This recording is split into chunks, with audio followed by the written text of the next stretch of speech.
menjelaskan tentang keperiodian masa Abbasiyah.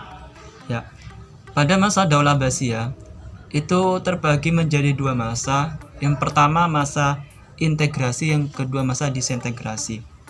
Secara garis besar, pada masa Abbasiyah itu dibagi menjadi 4 periode. Yang pertama itu disebut yang pertama itu dikenal dengan masa integrasi, yang mana pada masa ini ditandai dengan sangat besarnya pengaruh Persia ya pada tahun 750 sampai 847 Masehi ya, dimana pada masa ini itu dipimpin sejak masa Khalifah pertama Abu Abbas Al-Saffah sampai berakhirnya pemerintahan Al-Wathik, yang dimana pada masa ini dikenal dengan masa kejayaan Daulah Abbasiyah, seperti itu. Yang kedua ini sampai yang keempat ya, ini disebut masa disintegrasi ya. Pada masa ini ditandai dengan besarnya tekanan Turki pada tahun 847 sampai 932 sejak Khalifah Al-Mutawakkil sampai akhir pemerintah Al-Mustaqi ya. Pada periode kedua itu dikenal dengan masa kemunduran Daulah Abbasiyah, seperti itu. Jadi periode kedua ini dikenal dengan masa kemunduran Daulah Abbasiyah. Yang ketiga ini Bani Buwayhi pada tahun 944 Masehi sampai 1075 Masehi. Sejak Khalifah Al-Mustaqfi sampai Khalifah Al-Qasim yang ditandai dengan adanya tekanan Bani Buwayhi terhadap pemerintah Daulah Abbasiyah pada masa kemundurannya, seperti itu. Jadi pada masa ini itu ditandai dengan adanya tekanan Bani Buwayhi yang terhadap pemerintah Daulah Abbasiyah pada masa kemunduran tersebut. Nah, yang keempat ini Turki Bani Salju itu pada tahun 1075 sampai 1258 ya Masehi. Sejak pada Khalifah Al-Muqtadi sampai Khalifah terakhir Khalifah Al-Muqtasim pada tahun 1242 sampai 1288 Masehi, yang dimana ditandai dengan kuatnya kekuasaan Turki ya Salju dalam pemerintah dan berakhir dengan serangan Mongol ya. Seperti itu. Dengan demikian ya dapat dikatakan bahwa Daulah Abbasiyah berkuasa selama 508 tahun dan diperintah oleh 37 khalifah, telah mengalami penggeseran peran kekuasaan dari satu bangsa ke bangsa lainnya, seperti itu.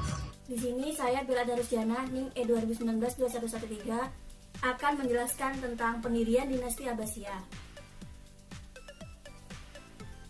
Sejak Umar bin Abdul Aziz tahun 717 sampai 720 Masehi atau 99 sampai 101 Hijriah, Khalifah ke-8 dari Daulah Umayyah naik takhta, telah muncul gerakan oposisi yang hendak menumbangkan daulah tersebut yang dipimpin oleh Ali bin Abdullah, cucu Abbas bin Abdul Muthalib, paman Nabi dari kelompok Sunni. Kelompok Sunni ini berhasil menjalani kerjasama dengan kelompok Syiah karena mereka sama-sama keturunan Bani Hashim.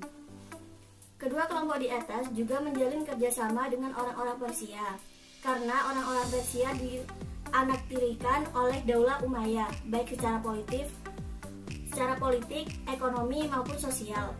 Padahal mereka sudah lebih dahulu memiliki peradaban maju. Tujuan aliansi adalah menegakkan kepemimpinan Bani Hashim dengan merebutnya dari tangan Bani Umayyah. Untuk mencapai tujuan itu, berbagai kelemahan Daulah Umayyah mereka manfaatkan sebaik-baiknya. Mereka melantik dan menyebar para propagandis terutama untuk daerah-daerah yang penduduknya mayoritas bukan orang Arab. Tema propagandis ada dua. Pertama al-musawah, yaitu persamaan kedudukan. Dan kedua al-islah, yaitu perbaikan. Artinya kembali kepada ajaran Al-Quran dan hadis.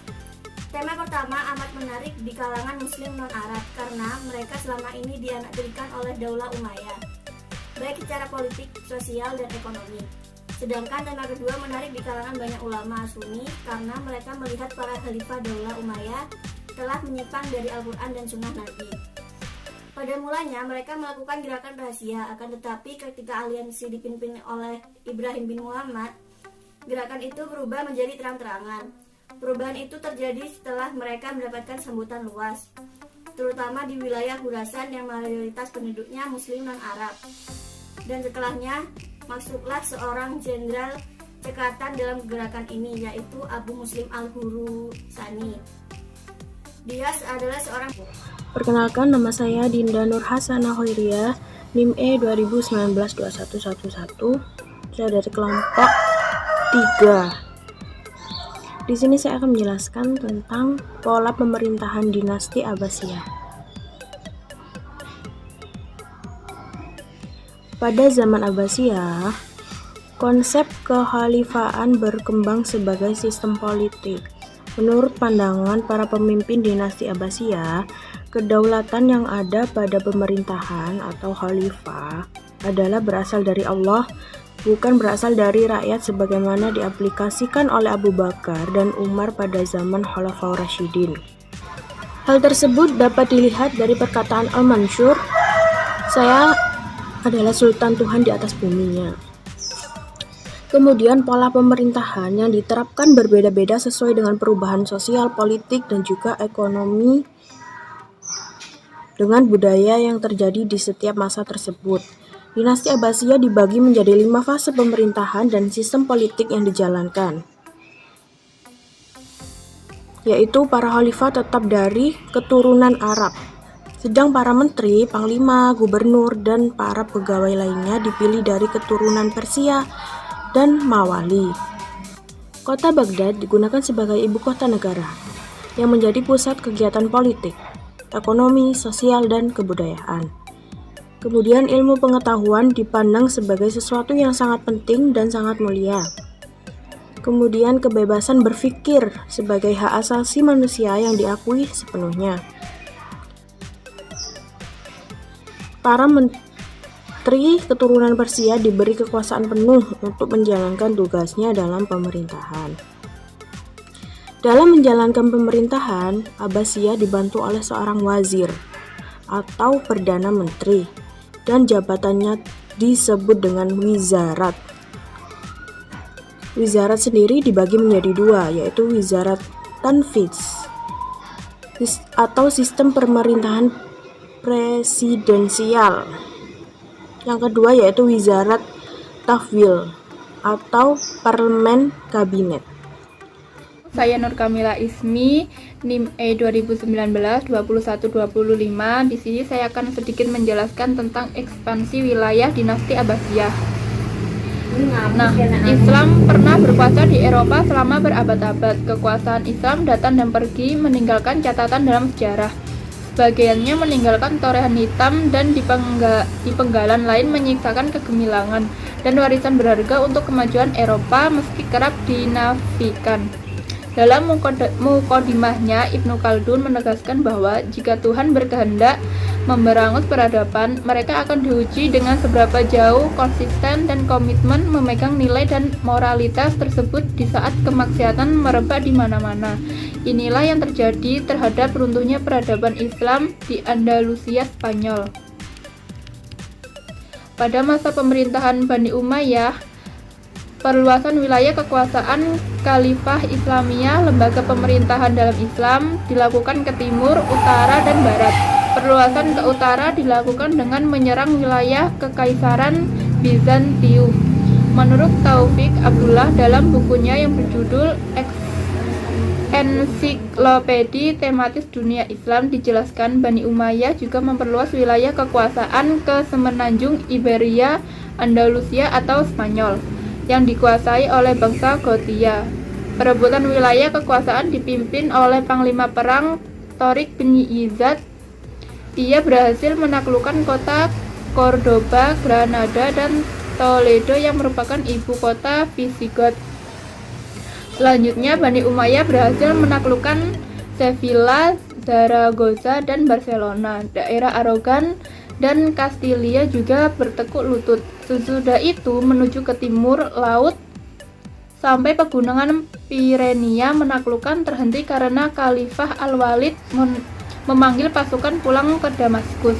Kekuasaan Umayyah yang didirikan oleh Muawiyah bin Abu Sufyan hanya mampu bertahan sekitar 90 tahun. Banyak faktor yang mengakibatkan kelemahan dan kejatuhan Bani Umayyah. Pertama, konflik berkepanjangan dan keluarga besar Umayyah. Situasi semakin diperarah dengan naiknya beberapa khalifah yang lemah, boros, dan zalim. Hal ini menimbulkan rasa benci masyarakat dan ulama sehingga wibawa pemerintah pusat semakin rusak. Pada masa dinasti Abbasiyah, Islam juga berjaya di Eropa. Namun menurut Feiner S.E. dalam The History of Government from the Earliest Time, pada akhir abad ke-8 dinasti Abbasiyah terasing dan dipaksa untuk menyerahkan kekuasaan atas Al-Andalus, Spanyol, dan Maghreb Maroko. Kekuatan politik khalifah sebagian besar berakhir dengan munculnya Buwayhihi dan Turki Saljuk. Meskipun kepemimpinan Abbasiyah atas kerajaan Islam yang secara luas bertahap dikurangi menjadi fungsi agama seremonial, dinasti mempertahankan kontrol dan atas di Demesna Mesopotamia. Saya Claudia Gia, NIM E 2019-2114. Di sini saya akan membahas tentang peradaban Islam pada dinasti Abbasiyah. Peradaban Islam mencapai puncaknya yaitu pada dinasti Abbasiyah. Dinasti Abbasiyah merupakan dinasti yang berkuasa setelah dinasti Umayyah di Damaskus runtuh. Setelah keruntuhan dinasti Umayyah, dinasti Abbasiyah membangun peradaban Islam atas asas ilmu pengetahuan. Selain itu, dinasti Abbasiyah pernah menjadikan aliran Mu'tazilah sebagai aliran resmi negara. Mu'tazilah sebagai aliran resmi negara ini didukung oleh Khalifah Al-Ma'mun, anak dari Harun Ar-Rasyid. Hal ini menimbulkan pengkajian Al-Quran secara rasional, karena Mu'tazilah sendiri mengkaji Al-Quran sesuai dengan logika. Sekian dari saya, wassalamualaikum warahmatullahi wabarakatuh.